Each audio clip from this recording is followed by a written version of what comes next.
This is why civilization always falls, and you won't see it coming.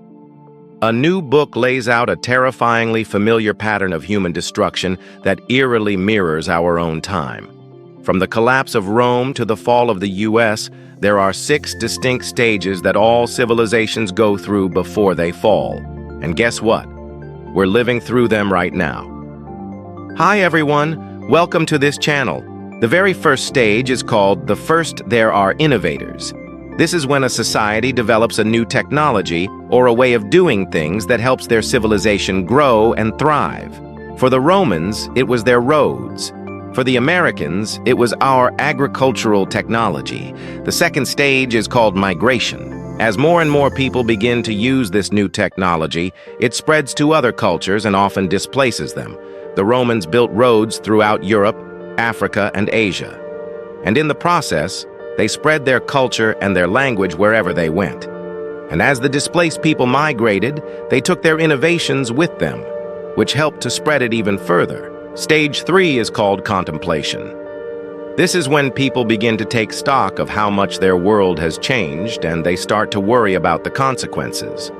Some people really like the changes and some really don't. But this is also when the first critics emerge who warn of the dangers of this new technology.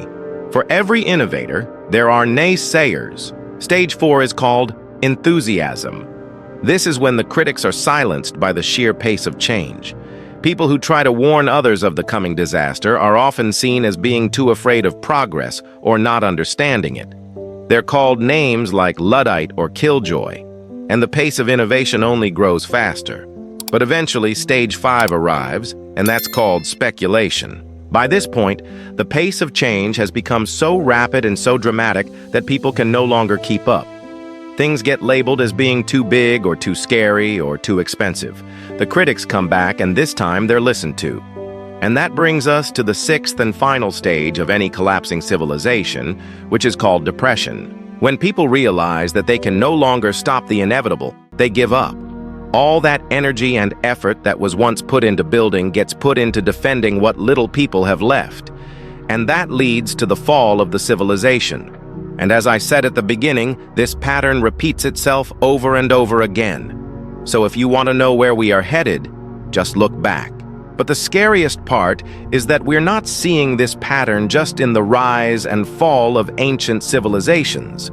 We're actually seeing it right now in our own society. As you can see, we are in the midst of the greatest technological revolution in human history.